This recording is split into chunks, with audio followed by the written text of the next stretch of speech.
오늘 말씀의 제목으로 우리 인사하길 원합니다. 우리 좌우 옆뒤 사람들과 함께 건강한 신앙을 통해 강건해집시다. 인사해 볼까요? 건강한 신앙을 통해 강건해집시다. 아멘. 네. 오늘 해당 본문을 이해하기 위해서는 우리 작게는 4장 그리고 크게는 히브리서 전체에 대한 배경과 맥락의 이해가 선행되어야 합니다. 히브리서는 구약의 율법과 각종 제사와 제도들을 설명하면서 이것이 신약의 예수 그리스도를 통해 어떻게 성취되었는지 말합니다. 그렇기 때문에 다른 신약의 성경들보다도 유난히 구약과 관련된 다양한 예시들을 제시합니다. 오늘 본문인 히브리서 4장을 살펴보면 1절부터 13절까지는 성도의 안식, 14절부터 16절까지는 예수 그리스도를 키워드로 말씀이 전개됩니다. 4장 전반부부터 중반부까지 이어지는 안식이라는 키워드는 사실 3장에서부터 시작됩니다. 출애굽의 이야기를 언급하며 안식에 들어가지 못하는 자들의 예시를 언급하는데요. 우리 히브리서 3장 18절로 19절 말씀 합독하겠습니다. 또 하나님이 누구에게 맹세하사 그의 안식에 들어오지 못하리라 하셨느냐? 곧 순종하지 아니하던 자들에게나 아니냐? 이로보건대 그들이 믿지 아니함으로 능히 들어가지 못한 것이라. 여기서 1차적으로 우리는 안식, 순종, 믿음이라는 키워드를 발견하게 됩니다. 안식에 들어가지 못하는 이유, 순종하지 않았기 때문이다. 순종하지 않는 것은 믿지 않는 것이다. 이 연결고리를 우리가 생각할 수 있겠죠. 그리고 4장에서는 다시 우리 자신에게로 시선이 돌려집니다. 히브리서 4장 1절 말씀 합독하겠습니다. 그러므로 우리는 두려워할지니 그의 안식에 들어갈 약속이 남아 있을지라도 너희 중에는 혹 이르지 못할 자가 있을까 함이라. 출애굽의 이야기를 통해 가나안에 들어가지 못한, 안식에 들어가지 못한 예시를 통해 우리에게 거룩한 불편함을 주고 있습니다.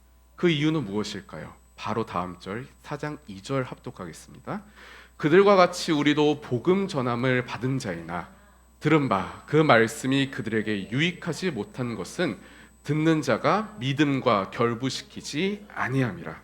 그렇습니다. 복음 전함을 받은 우리와 마찬가지였던 출애굽기에서 나타난 이스라엘 백성들에게 말씀이 유익하지 못했던 이유는 듣는 자가 믿음과 결부시키지 않았다라는 이 분명한 이유를 제시합니다. 그러면서 히브리서 4장 3절로 가면 우리가 두려워하지 않아도 되는 그 확실한 이유를 바로 제시해 줍니다. 우리 한번 합독해 볼까요? 이미 믿는 우리들은 저 안식에 들어가는도다. 그가 말씀하신 바와 같으니 내가 노하여 맹세한 바와 같이 그들이 내 안식에 들어오지 못하리라 하셨다 하였느냐. 세상을 창조할 때부터 그 일이 이루어졌느니라. 그렇습니다. 이미 복음을 믿음으로 받아들인 우리는 안식에 들어간다라고 말씀해 주십니다. 즉 진정한 안식은 믿음으로 얻을 수 있다는 말이죠. 참된 안식은 오직 믿음으로만 가능합니다.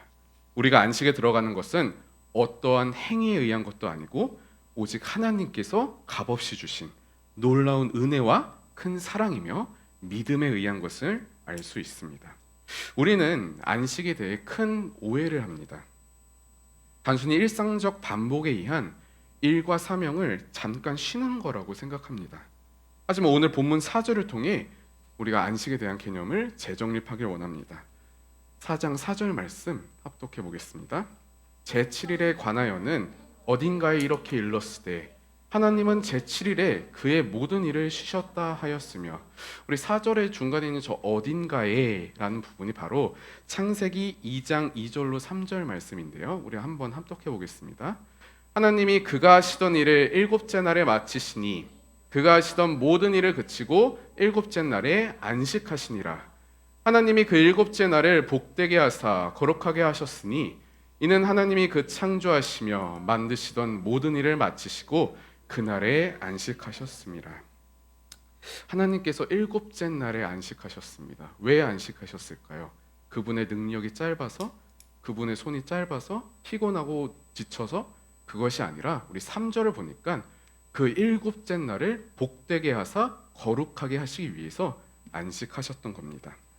우리 이 이야기가 출애굽기 20장 11절에도 이어지는데요. 그날을 복되게 하심으로 하나님의 백성들도 함께 그 안식에 참여하도록 명하셨습니다.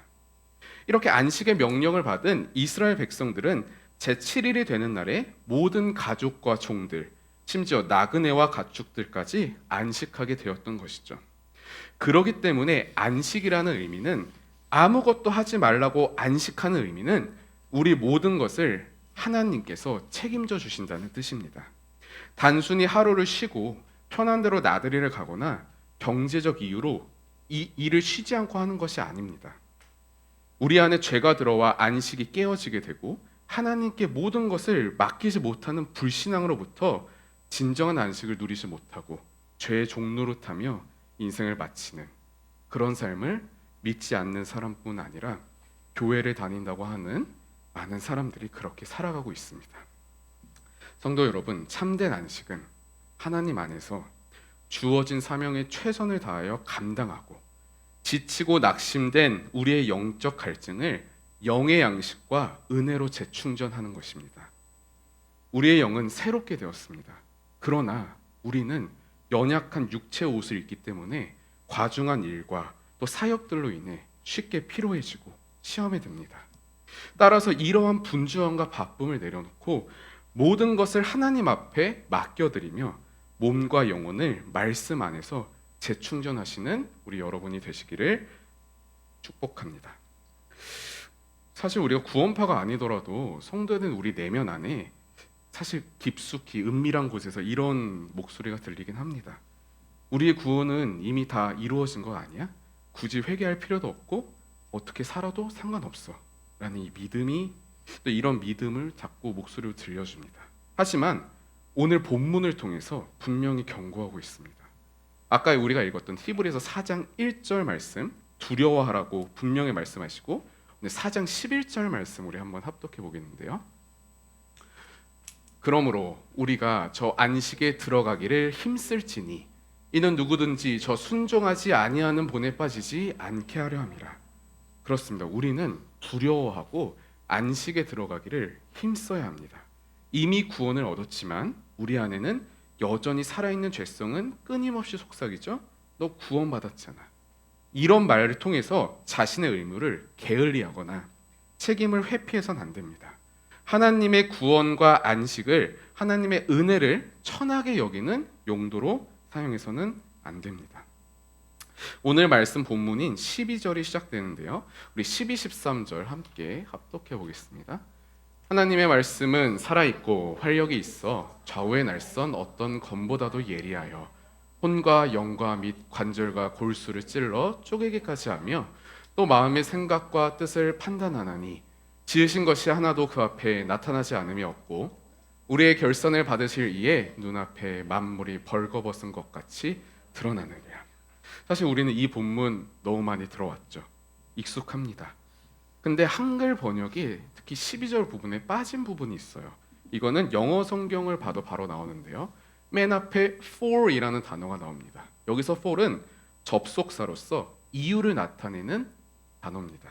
즉 앞절과 이어져서 안식에 들어가기를 힘쓰지 아니하고 순종하지 아니하는 본에 빠지고 게을리할 때 받게 될 심판의 불가피성과 철저함에 대해서 이야기하는 것이죠. 이렇게 수없이 계속되는 안식을 향해 나아가라는 권면에 믿음 없이 버티는 우리를 향해 오늘 말씀은 우리에게 권면합니다. 우리 믿음 없는 본색이 13절의 말씀처럼 하나님 앞에서 벌거벗은 것처럼 드러나 우리는 언젠가 심판에 이른다는 것이죠. 우리는 종말론적인 신앙관을 가지고 있습니다. 우리는 언젠가 심판에 이른다는 사실을 잊지 말아야 합니다. 끊임없이 자신의 신앙을 가지고 말씀이라는 영적 수술대 앞으로 나아가야 합니다. 카프카라는 사람은 이렇게 말합니다. 책은 도끼다. 책은 우리 안에 있는 얼어붙은 바다를 깨트리기 위한 도끼라고 표현합니다. 비슷한 개념으로 황민규 작가는 이렇게 말했더라고요. 책은 망치다. 책을 읽으면 우리의 지성이 한 대 얻어맞게 된다. 그러나 오늘 본문을 통해서 우리에게 뭐라고 말씀해 주십니까? 말씀은 예리한 검이다. 말씀의 검은 예리합니다. 단순히 찌르는 것이 아닌 관통하여 우리의 죄악된 부분을 정확히 골라냅니다. 세상의 책들은 도끼와 망치로서 얼어붙은 지성을 깨트리는 용도로 사용되지만 말씀은 살아있는 검으로서 우리의 영혼을 정확히 찔러 쪼개는 것이죠. 그렇다면 우리 성경 속에서 말씀을 가장 잘 활용하신 인물이 누굴까 한번 살펴보고자 하는데요. 바로 다름 아닌 예수님이십니다. 예수님께서는 악한 영들을 항상 말씀의 검을 가지고 물리치셨습니다. 우리 누가복음 4장에 나오는 예시를 한번 우리 합독해 보겠습니다. 예수께서 대답하시되 기록된 바 사람이 떡으로만 살 것이 아니라 하였느니라. 예수께서 대답하시되 기록된 바 주 너의 하나님께 경배하고 다만 그를 섬기라 하였느니라. 사탄이 예수님 앞에 나타나 예수님을 시험하는 장면인데 예수님께서는 지금 나오는 말씀처럼 말씀을 근거로 해서 영적 싸움에서 대응하시고 계시죠. 하지만 동시에 사탄 마귀도 말씀으로 예수님께 대응합니다. 우리 4장 10절 말씀 기록되었을 때 하나님이 너를 위하여 그 사자들을 명하사 너를 지키게 하시리라 하였고, 지금 사탄이 예수님한테 뛰어내려 보라고 말을 합니다. 왜 말을 하냐? 그 근거로 야, 하나님이 너를 위하여 사자들을 명하사 너 여기서 떨어져도 하나님이 너 지키게 해줄 거야. 이렇게 말씀을 근거로 사탄도 우리에게 공격을 합니다. 우리가 이를 통해서 알 수 있는 것은 사탄 마귀는 허술하게 영적 전쟁이 다가오지 않습니다. 예수님께서 말씀을 근거로 영적 싸움에 대응하시니까 사탄도 말씀을 근거로 들었습니다. 하지만 사탄은 교묘하게 말씀을 이용합니다. 지금 나오는 4장 10절은 시편 91편 11절로 12절을 든 건데 사실 이 말씀의 진짜 의미는 택한 백성을 환난과 어려움에서 인도하시는 하나님을 찬양하는 내용이지 하나님을 시험하고자 하는 의미가 아닙니다. 그렇기 때문에 예수님께서는 4장 12절에서 이렇게 말씀하십니다. 예수께서 대답하여 이르시되 주 너의 하나님을 시험하지 말라 하였느니라. 이처럼 우리는 말씀을 근거로 말씀의 예리한 검을 사용하여 영적 싸움에 이겨내야 하지만 동시에 올바른 말씀의 근거를 세워가야 합니다. 허술하게 말씀의 검을 활용하게 되면 오히려 시험에 드는 것이죠. 따라서 우리 신앙의 목표인 주님을 알아가는 것, 말씀을 아는 것, 사모하는 것에 우리의 열심을 다해야 될 줄 믿습니다. 사실 우리 삶의 영적 전쟁에도 다들 비슷한 경험이 있을 겁니다. 사탄은 근거 없는 소리를 하지 않아요. 팩트에 기반을 합니다. 우리의 연약함을 콕 집어내 하나님의 성소로 담대히 나아가지 못하게 만듭니다. 저희 예시를 들어보자면 저는 이제 지난해 9월부터 찬양 인도를 시작했습니다. 교회 여러 사정상 온전하게 또 자발적으로 섬기게 된 건 아니지만 때를 따라 도우시는 하나님의 은혜와 또 삶 속에서 느껴지는 또 하나님의 임재를 경험하며 감사함으로 사역하고 있습니다. 근데 회중으로 예배할 때보다 앞에서 이제 인도를 할 때는 사실 더 큰 영적 전쟁이 일어나는 것도 사실입니다. 제가 인도자로 강단 앞에서 서서 찬양하고 손뼉치고 손을 들며 찬양할 때 사탄은 조용히 마음에 다가와 이렇게 말합니다. 야, 지난 일주일의 삶을 너도 알지 않니? 이렇게 앞에서 자연스럽게 찬양하고 손을 든다고? 너가 봐도 우습지 않아? 이렇게 사탄은 분명한 팩트를 가져와서 참수합니다. 이런 근거를 가져오면 정말 순간 마음이 움찔합니다. 하지만 우리는 기억해야 합니다. 나의 믿음의 근거가 무엇인지. 나의 믿음의 근거는 나의 삶이 아닌 나를 향한 하나님의 말씀입니다. 이런 너도 하나님이 사랑할까? 사랑받은 자격이 있니? 라는 이런 사탄의 참소가 들려오면 우리는 말씀에 의지하여 로마서 8장 3절 말씀같이 의롭다 하신 이는 하나님이야. 로마서 8장 39절 말씀과 같이 우리를 우리 주 그리스도 예수 안에 있는 하나님의 사랑 안에서 끊을 수 없어. 이 말씀 붙들고 여러분 당당하게 선포하는 것입니다.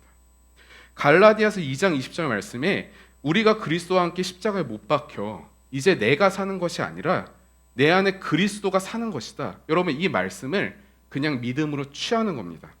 내가 여전히 나의 일주일의 삶을 돌아봤을 때 나의 정욕과 나의 어떠함이 너무나 많이 살아있고 나의 나됨이 시퍼렇게 살아있다고 생각되어도 말씀에서 내가 사는 것이 아니고 내 안에 예수 그리스도가 살아있다면 나는 죽었고 예수 그리스도가 사는 것입니다. 그냥 이 믿음을, 이 말씀을 취하는 겁니다.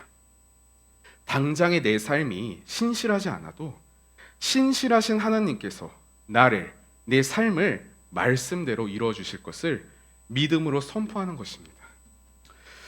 성도 여러분, 그리고 여기 다음 세대 여러분, 하나님이 책임져 주시는 인생 살고 싶지 않으십니까?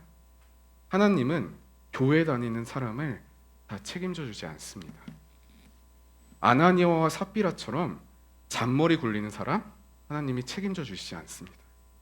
하나님 말씀 앞에서 머뭇거리는 사람 책임져 주지 않습니다.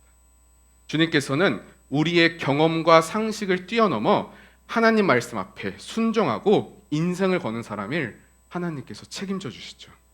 가장 대표적인 예시가 누가복음 5장에 나타난 베드로 장면입니다. 베드로는 말씀을 의지하여 깊은 데로 가서 그물을 내려 고기를 잡는 거에 순종한 겁니다.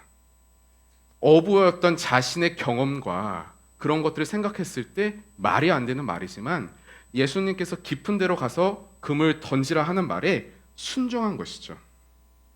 그 이후 결과가 어떻습니까?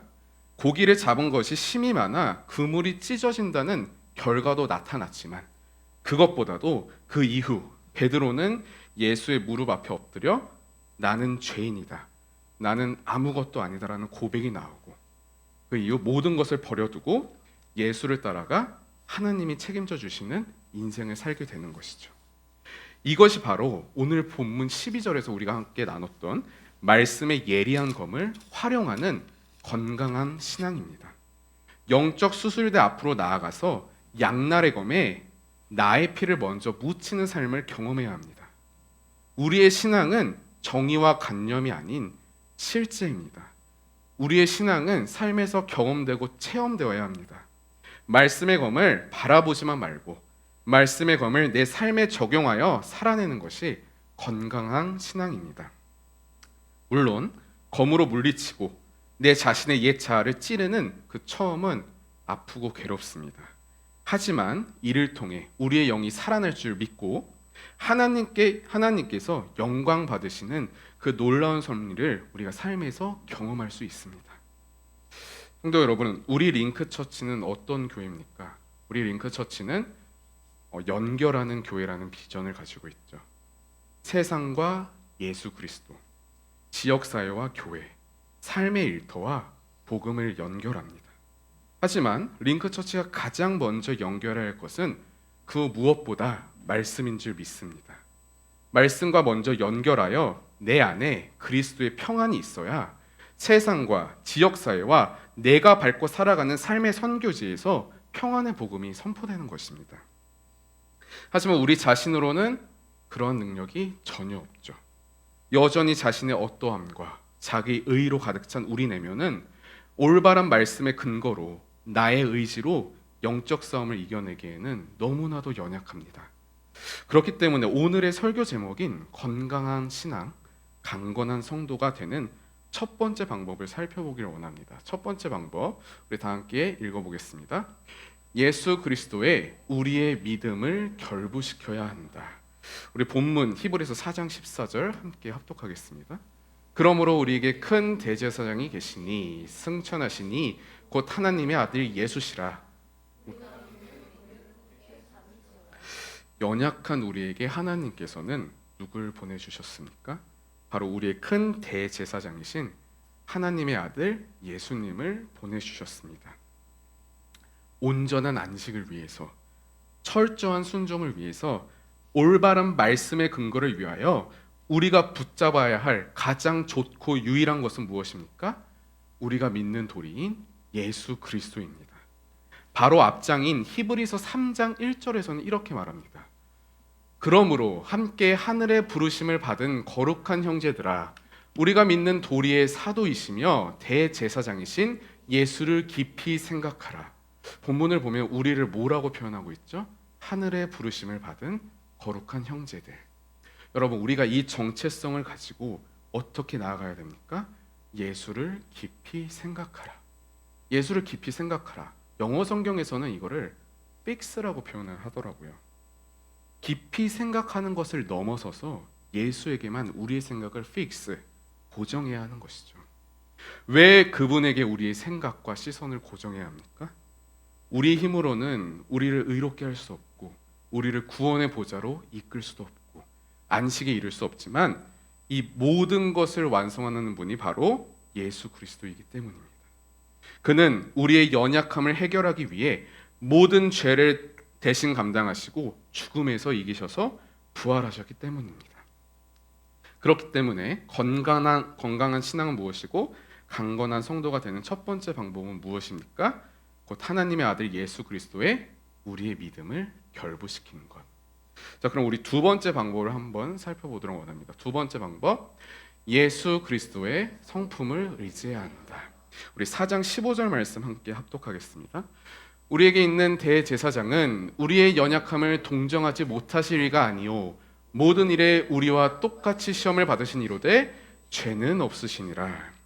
그분은 우리의 연약함, 즉 말씀대로 살아가고자 몸부림치지만 우리 안에 있는 죄성으로 인하여 끊임없이 넘어지는 우리의 연약함을 아십니다. 심지어 우리 본문을 보니까 우리의 연약함을 동정하지 못하실 이가 아니다. 문법적으로 이중 부정을 사용했는데요.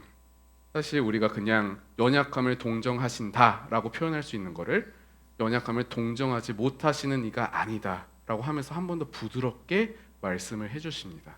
이 문맥만 보더라도 얼마나 그분이 젠틀하게 우리에게 다가와 주시는지 그의 성품을 우리가 먼저 느낄 수 있습니다. 그리고 우리의 연약함을 동정하지 못하실 이가 아닌 이유를 바로 뒤에서 얘기해 주시는데요. 모든 일에 우리와 똑같이 시험을 받으신 이로되 죄는 없다. 사람의 몸을 입고 이 땅에 오셔서 우리와 동일한 삶을 살아가시며 사람으로서 겪을 수 있는 고난을 마주하시며 우리의 마음을 누구보다 잘 아시는 분입니다.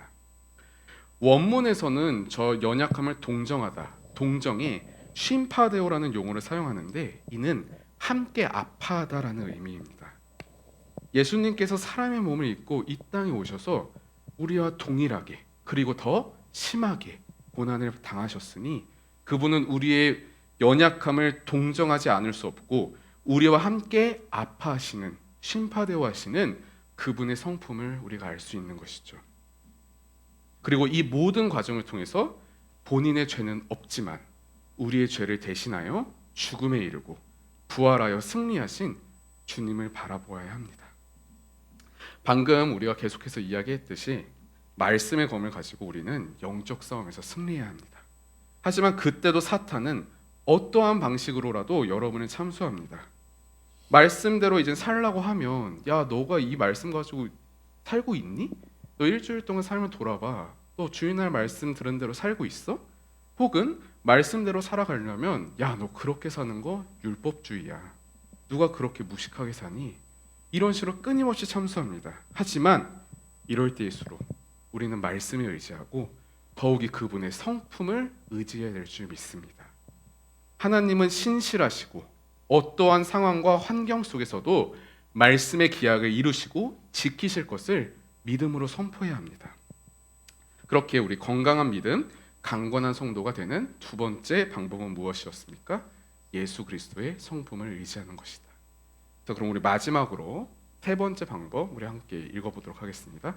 예수 그리스도의 긍휼하심을 받아 때를 따라 돕는 은혜를 얻기 위해 은혜의 보좌로 담대히 나아가야 한다. 여러분 믿음은 무엇입니까? 믿음은 결국 하나님의 긍휼하심으로부터 출발해야 합니다. 나를 향한 하나님의 긍휼하심, 그 긍휼하심으로 인한 하나님의 돕는 은혜가 있어야 하며 이것이 모든 믿음의 출발인 것입니다. 흔히들 우리는 자신의 상황과 감정에 기한한 자기 연민이 많습니다. 하지만 우리는 우리의 긍휼, 하나님께서 나를 향한 긍휼은 나의 철저한 죄 고백으로부터 출발해야 합니다. 나의 상황을 불쌍히 여겨달라는 그 기도보다, 그 감정보다 방금 나누었던 이야기 같이 주님, 나는 말씀의 검을 활용할 능력이 하나도 없어요. 예수 그리스도를 구주로 믿고 새 것이 되었지만 그럼에도 불구하고 주님, 나는 이 땅에서 여전히 처절하게 죄와 싸우고 있습니다. 이런 나를 긍휼히 여겨주세요.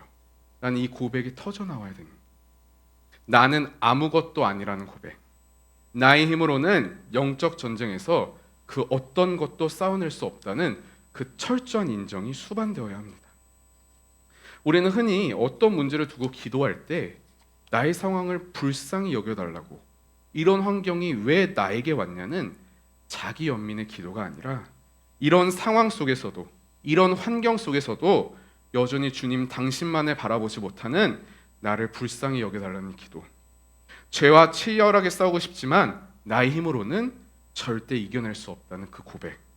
그래서 이런 나를 긍휼히 여겨달라는 기도, 이런 기도가 우리 삶에서 반복해서 나와야 될 줄 믿습니다. 또한 우리는 무엇을 구해야 합니까? 때를 따라 돕는 은혜를 구해야 합니다. 우리 히브리서 4장 16절 다시 한번 합독해 보겠습니다. 그러므로 우리는 긍휼하심을 받고 때를 따라 돕는 은혜를 얻기 위하여 은혜의 보좌 앞에 담대히 나아갈 것이니라. 믿음의 시제가 있다면 과거와 미래가 아닌 항상 현재입니다. 그러므로 우리 하나님은 지금 살아계신 오늘의 하나님입니다. 따라서 우리는 매일의 삶에서 적용하여 이겨내기 위해 때를 따라 도우시는 오늘의 하나님을 구해야 될 줄 믿습니다. 하나님께서는 자기 자신을 계시하실 때 이렇게 말씀합니다. 우리 요한계시록 1장 4절 말씀 합독하시겠습니다. 이제도 계시고 전에도 계셨고 장차 오실리. 물론 우리가 하나님을 시공간적으로 이렇게 규정하는 게 조금 이상하긴 한데, 여전히 이 땅을 밟고 살아가는 우리는 이렇게 규정할 수밖에 없는 것 같아요. 근데 요한계시록 말씀을 살펴보니까 이제도 계시고, 현재형이 먼저 나오고, 전에도 계셨고, 과거형, 장차 오실리, 미래형. 하나님께서는 자신을 현재, 과거, 미래 순으로 나타내십니다. 우리의 믿음은 어떠합니까? 과거 내가 경험했던 하나님은 우리 자신 있게 선포합니다. 나의 과거를 말하면서 하나님이 나를 여기까지 이끌어 주셨어, 이렇게 말합니다. 하지만 그런 과거의 은혜와 과거의 하나님으로 오늘의 영적 전쟁에서 우리는 싸워 이겨낼 수가 없습니다. 연약한 믿음과 삶에는 바로 오늘 때를 따라 도우시는 하나님의 은혜가 지금 필요합니다. 주님의 능력과 사랑과 위로와 축복이 지금 당장 우리에게 필요한 것입니다. 오늘 나의 기도에 응답하시는 하나님, 오늘 내게 말씀하시는 하나님, 오늘 나와 함께 하신 하나님, 오늘 나를 위해 싸워주시는 오늘의 하나님이 필요한 것이죠. 계속해서 강조하며 선포하고 있습니다. 건강한 믿음과 강건해지는 성도가 되시고 싶으십니까? 그렇다면 하나님의 약속의 말씀을 의심하지 말고 바로 오늘 때를 따라 돕는 은혜로 믿음으로 나아가야 될 줄 믿습니다. 우리가 믿는 하나님은 성경에 나온 모세와 다윗의 하나님보다, 우리가 믿음으로 고백하는 예수님은 부모님의 예수님이 아니라 나의 삶에 오늘 역사하셔서 때를 따라 돕는 은혜로 나에게 말씀하시는 그분을 경험하며 승리하는 삶을 살아야 합니다. 그리고 이러한 긍휼과 때를 따라 돕는 은혜를 얻기 위해서 본문은 어떻게 하라고 우리에게 강권합니까? 은혜의 보좌 앞으로 담대히 나아가라고 말합니다. 우리 마지막으로 히브리서 4장 16절 합독하겠습니다. 그러므로 우리는 긍휼하심을 받고 때를 따라 돕는 은혜를 얻기 위하여 은혜의 보좌 앞에 담대히 나아갈 것이니라. 아멘. 그렇습니다. 담대히 은혜의 보좌 앞에 나아가야 합니다. 성도 여러분, 은혜를 받아야 나아갈 수 있는 게 아닙니다. 담대히 나아가면 은혜를 부어주신다는 것이죠. 나는 교회 떠난 지 오래돼서, 교회 다닌 지 오래 안 돼서, 난 죄가 많아, 난 상황이 안 돼, 나의 믿음이 너무 멀리 온 것 같아, 나 기도도 안 하고 성경도 몰라, 나 믿음이 약해, 이런 믿음으로 나 나아갈 수 있는 걸까? 이렇게 내 스스로 나를 부끄럽게 여기고 주저하게 만듭니다. 그러나 믿음은 이러한 감정과 상황 속에서도 담대히 나아가는 것이 믿음입니다. 우리는 신앙생활을 오해합니다. 믿음이 성장한 후 기도해야 한다고 생각합니다. 말씀을 다 알아야 말씀대로 산다고 생각합니다. 그러나 기도를 하면 믿음이 성장하고 말씀대로 살아야 말씀을 알게 되는 것입니다. 사람 스스로 준비된 후 나아가는 것이 결코 아닙니다. 하나님께 나아가면 주님께서 우리를 품어주시고 주님 안에서 준비케 하십니다. 애초에 예수 그리스도의 십자가 사건도 우리가 의인이 아닐 때 이루어졌습니다. 지금 모습대로 그대로 예배의 자리, 말씀의 자리, 은혜의 자리에 담대히 나아가야 합니다. 사탄의 끊임없는 참소를 우리가 오늘 나눈 말씀처럼 말씀으로 담대히 물리치고 나를 동정하시는 그분의 성품을 의지하고 주님의 긍휼하심과 때를 따라 도우시는 오늘의 하나님을 만나기 위해 담대히 은혜의 보좌 예배의 자리에 나아가야 합니다. 흔히들 삶의 예배도 예배가 아니냐고 말합니다. 물론 맞는 말이죠. 성도된 우리의 무대는 교회가 아니라 세상입니다. 그러나 세상 속에서 구별된 자로, 특히나 우리는 링커로서 우리가 넉넉히 승리하는 삶을 살아내기 위해서는 먼저 예배의 자리와 은혜의 보좌 앞에서 성령의 충만함을 받아야 될 줄 믿습니다. 오늘 말씀의 결론을 맺고자 합니다. 오늘 말씀을 준비하고 묵상하면서 삶에서 제가 경험한 예수 그리스도의 흔적을 돌아봤습니다. 지난 2023학년도 한 학생의 이야기를 해보고자 합니다. 1학기와 2학기를 합친 수업 일수는 191일입니다. 근데 그 중에서 3분의 1 이상, 63일 이상을 결석하면 졸업이 안 됩니다. 근데 저희 반에 그런 친구가 있었는데요. 아파서 질병 결석하는 것이 아니라 밤새도록 게임을 하느라고 밤낮이 바뀌어서 오후 4시에 일어나서 학교에 못 오는 학생이 있었습니다. 교무부에서 연락이 왔습니다. 이 학생 진짜 유급할 것 같냐고. 당시는 10월이었고 졸업까지 남은 수업은 앞이 안 보일 정도로 많이 남아 있었습니다. 기준일인 63일에서 5일 정도 남아 있었습니다. 처음엔 상당히 이 상황이 조금 어이없기도 하고 또 솔직히 말해서 담임으로서 좀 짜증도 났습니다. 대학 입시로 안 그래도 나의 삶도 없이 하루 종일 상담하고 면접 준비하느라고 안 그래도 바쁜데 정말 하루 종일 핸드폰만 붙잡고 받지 않는 전화임을 알면서도 매일매일 전화했습니다. 이러면 안 되는 줄 알면서도 왜 이 아이를 나에게 보내주셔서 안 그래도 힘든데 왜 큰 짐을 하나 더 주셨어요 주님, 이러면서 원망하기도 했습니다. 그래서 그 학생에게 그러면 우리 아무 때나 학교에 와서 교무실에 들어와 나랑 이야기를 하면 내가 지각으로 인정해 주겠다, 그렇게 말을 했어요. 그러니까 저는 이런 마음은 얘 그러면 좀 미안해서라도 전화도 받고 늦게라도 학교에 오겠지? 라고 생각했습니다. 전화를 안 받는 건 동일했지만 학교는 오기 시작했습니다. 대략 저녁 6시쯤에 왔습니다. 오면 또 그냥 보낼 수는 없으니까 이야기도 하고 가끔은 또 밥도 같이 먹고 집에 보냈습니다. 이런 반복되는 나날 중에 어느 날 이런 마음이 문득 들었습니다. 농담을 던지며 교무실로 들어오는 그 학생의 모습을 볼 때 짜증보다는 어느 순간 안심이 되더라고요. 오늘 학교에 왔구나. 그런 모습을 보면서 저는 다른 누구도 아닌 저의 모습이 투영되었습니다. 하나님 앞에서 나의 모습. 나는 이렇게 인내심 없이 학생 한 명도 기다리기 힘든 연약한 존재지만 주님께서는 내가 어디를 어떻게 방황하며 낙심하고 좌절하실 때 함께 아파했으며 다른 곳 아닌 다시 예배의 자리, 은혜의 보좌로 나아오기를 누구보다 절실하게 기다리셨구나. 나는 그분의 아들이고 그분은 나의 아버지다. 이 사랑의 관계는 어떤 것도 끊을 수 없음을 삶으로 깨달아지고 경험하는 순간이었습니다. 그 이후 저는 보내진 삶의 자리에서 최선의 역할을 다하기로 했습니다. 단지 교사라는 직업적 의무가 아닌 하나님께서 나를 기다려 주셨듯이 나도 이 학생을 끝까지 기다리겠다는 다짐을 세웠습니다. 그 이후 저는 올해 1월 어찌어찌 졸업을 시켰습니다. 그리고 이젠 저에게 이 학생은 하나님 앞에서 나의 모습을 다시 한번 깨닫게 해준 학생으로 기억할 수 있습니다. 그리고 계속하여 좋은 관계를 유지하여 예수 그리스도의 복음을 전할 전도 대상자로 기도하고 있습니다. 성도 여러분, 나의 감정과 환경이 사로잡히지 맙시다.